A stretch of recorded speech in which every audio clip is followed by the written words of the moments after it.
최근 벤투 감독이 코스타리카와 평가전을 마치고 경기 소감을 밝혀 화제가 되고 있습니다.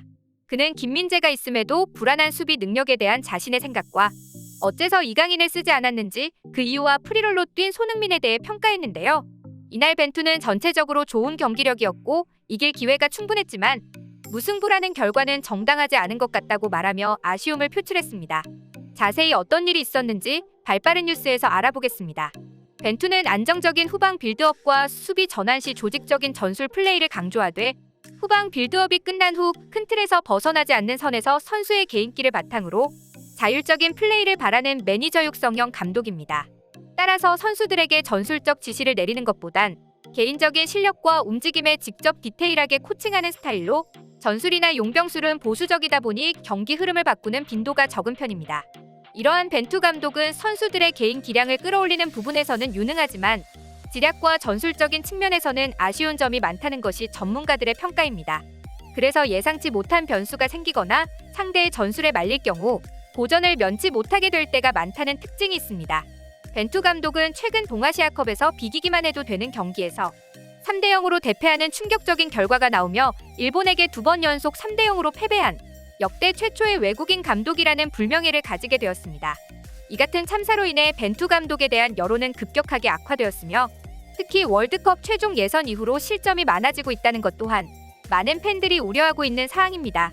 월드컵 몇 달 전 평가전의 분위기는 월드컵 본선까지 영향을 미치는 경우가 많기 때문에 전문가들 역시 이 같은 부분에 대해 걱정하고 있는데요. 최근 코스타리카와 평가전에서 2대2로 무승부를 기록한 벤투 감독은 인터뷰를 통해 자신의 생각을 밝혔습니다. 그는 좋은 경기였고 특히 전반 35분간 좋았다고 말하며 우리는 대부분 상황에서 경기를 지배했지만 무승부라는 결과는 정당하지 않다고 아쉬움을 표출했는데요. 특히 후반전은 전체적으로 주도했으며 이길 기회가 충분했지만 수비 전환 장면에서 선수들이 자리를 못 잡은 것에 대해 지적하기도 했습니다. 대표팀에 김민재가 있음에도 여전히 불안한 수비 문제에 대해 지적받자 다음과 같이 말했습니다. 김민재는 매우 좋은 수비수이며 수비 문제는 선수 한 명만의 문제로 볼 것은 아니라며 팀적으로 분석하고 있다고 했습니다. 그리고 이날 프리롤로 뛴 손흥민에 대해서는 여러 포지션을 소화할 수 있는 훌륭한 선수라고 평가하며 최대한 팀에 도움이 될 수 있도록 손흥민이 가진 장점을 활용하겠다고 말했습니다.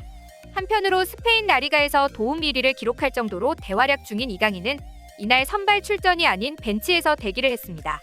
이날 경기 중반 고전하며 아쉬운 우측 공격력을 보였던 한국은 탈압박 능력과 미드필더와 연계를 통해 기회 창출하는 능력이 뛰어난 이강인이 투입된다면 확실하게 팀에 도움이 될 것이라는 전문가들의 의견이 있었지만 벤투 감독의 생각은 달랐습니다. 그는 이강인이 아니라 정우영을 투입하였고 그와 함께 권경원이 교체 투입되면서 이강인의 결장은 확정되었습니다. 이것으로 보아 이강인은 벤투에게 확실하게 후순위 옵션이라는 것이 증명된 것인데요. 이날 어째서 이강인이 뛰지 않았는지 묻는 질문에 벤투는 백승호와 조유민도 출전하지 않았다며 모든 선수가 뛸 수 없다고 답했습니다. 하지만 이 같은 답변에 팬들은 납득하기 어려워했습니다.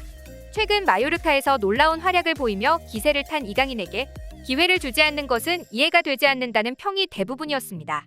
이강인 특유의 탈압박과 패스가 있었다면 경기 내용은 다를 수 있었다며 창의적인 플레이를 보여주는 이강인을 볼 수 없는 것은 역시 아쉽다는 것이었습니다.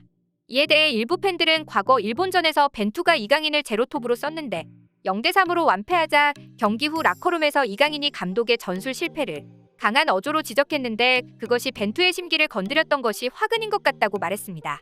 그렇지 않다면 스페인 리그에서 대활약하고 있는 이강인에게 벤투가 기회를 주지 않는 것은 납득이 안 된다는 것이죠.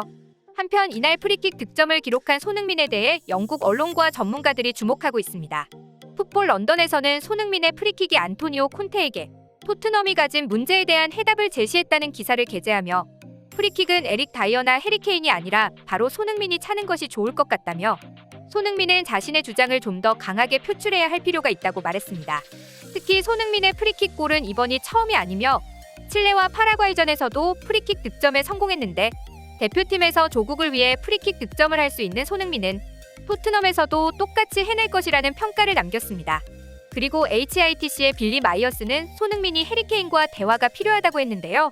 손흥민은 한국 대표팀에서 매우 뛰어난 프리킥 실력을 증명했고 해리케인은 프리킥에서 실패할 때가 많음에도 불구하고 프리킥은 언제나 케인이 찬다고 지적했습니다. 뛰어난 실력을 지녔음에도 겸손한 손흥민은 이제 케인과 프리킥 찬스에 대해 조율할 필요가 있는 것 같다는 것인데요. 케인은 2014년 아스톤 빌라전에서 프리킥을 넣은 것이 마지막인데 그마저도 굴절로 인한 우연이었고, 이제 손흥민이 프리킥을 대신할 때이며 그렇게 한다면 손흥민은 토트넘에서 더 많은 득점이 가능할 것이니 바라건대 손흥민은 케인이 프리킥 기회를 자신에게 양보하도록 설득하면 좋겠다고 말했습니다. 이에 대해 토트넘 팬들은 이러한 문제는 감독이 조율해줘야 하는데 프리킥 실력이 뛰어난 것도 아닌 케인이 프리킥 기회를 독차지하는 것은 문제가 있다고 비판했습니다. 언제나 케인의 눈치를 보고 있는 토트넘 구단 관계자들은 진정으로 트로피를 원한다면 합리적인 결단을 내릴 필요가 있는 것 같습니다. 오늘 준비한 영상 여기까지며 시청해주셔서 감사합니다.